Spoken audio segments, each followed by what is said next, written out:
Bom dia, boa tarde, boa noite. Continuamos com a leitura da Bíblia em ordem cronológica hoje. Samuel capítulo 3, o chamado de Samuel. O menino Samuel ministrava perante o Senhor sob a direção de Eli.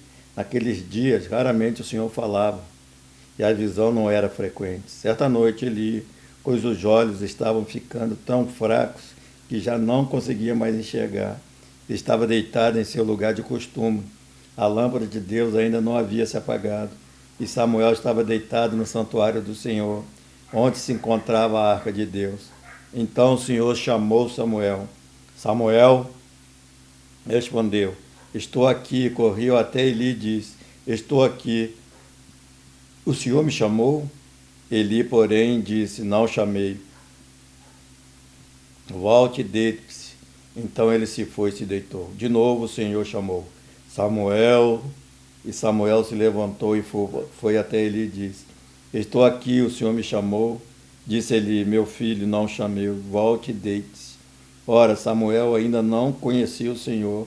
A palavra do Senhor ainda não lhe havia sido revelada. O Senhor chamou Samuel pela terceira vez. Ele se levantou, foi até Eli e disse: Estou aqui. O Senhor me chamou? Eli percebeu que o Senhor estava chamando o menino e disse: Vá, deite-se. Se ele chamá-lo, diga: Fala, Senhor, pois o teu servo está ouvindo. Então Samuel foi deitar-se. O Senhor voltou a chamá-lo como nas outras vezes: Samuel, Samuel.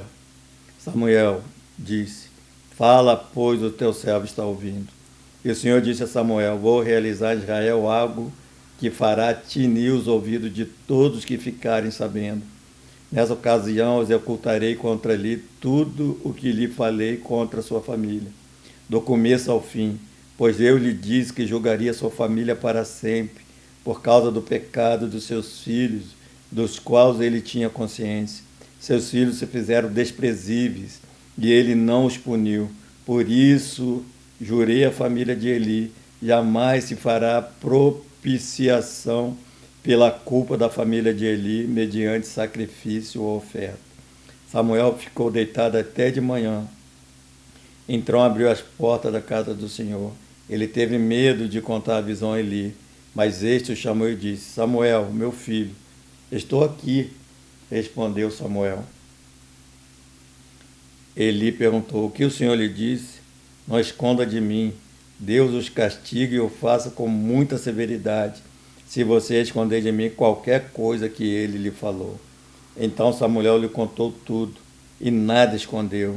Então Eli disse: Ele é o Senhor, que faz o que lhe parecer melhor. Então Samuel crescia, o Senhor estava com ele fazia como todas as palavras se cumprisse todo Israel, desde Dan até Berseba. Reconheciam que Samuel estava confirmado como profeta do Senhor. O Senhor continuou aparecendo em Siló, onde havia se revelado a Samuel por meio da sua palavra. E a palavra de Samuel espalhou-se por todo o Israel. Os filisteus tomam a arca. Nessa época, os israelitas saíram à guerra contra os filisteus. Eles acamparam em Ebenezer e os filisteus em Afeque. Os filisteus dispuseram suas forças em linha para enfrentar Israel. Intensificando-se o combate, Israel foi derrotado pelos filisteus, que mataram cerca de 4.000 deles no campo de batalha. Quando os soldados voltaram ao acampamento, as autoridades de Israel perguntaram: por que o Senhor deixou os filisteus nos derrotassem? E acrescentaram: vamos a Siló buscar a arca da aliança do Senhor, para que ele vá conosco e nos salve da mão dos nossos inimigos.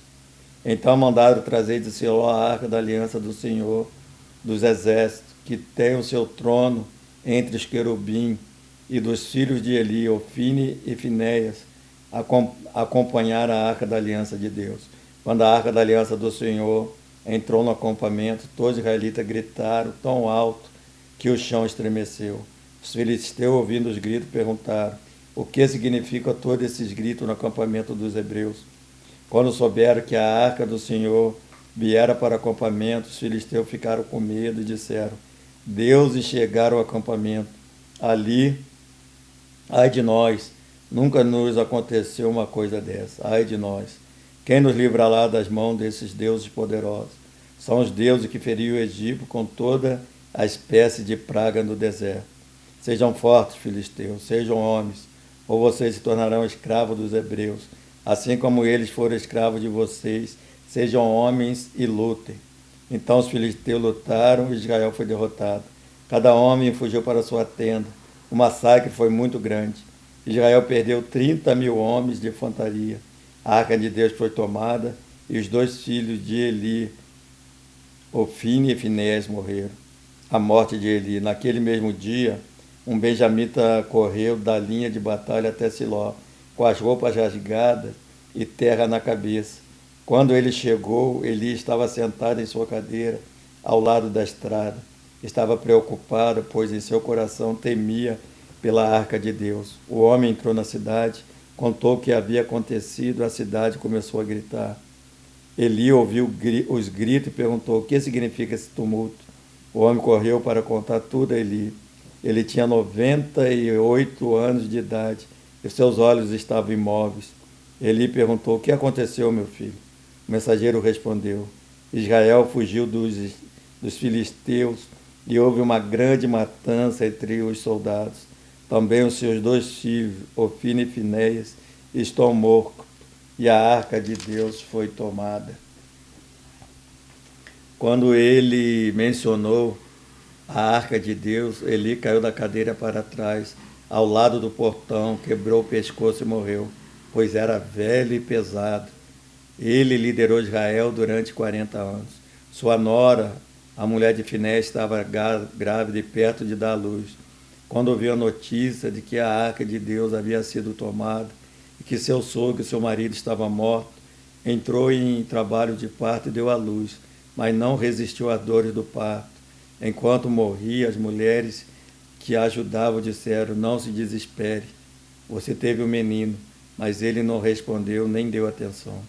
Ela deu o nome do menino de Icabode e disse: a glória se foi de Israel, que a arca foi tomada, e por causa da morte do sogro e do marido, ainda acrescentou: a glória se foi de Israel, pois a arca de Deus foi tomada. Que Deus abençoe a sua palavra lida no dia de hoje.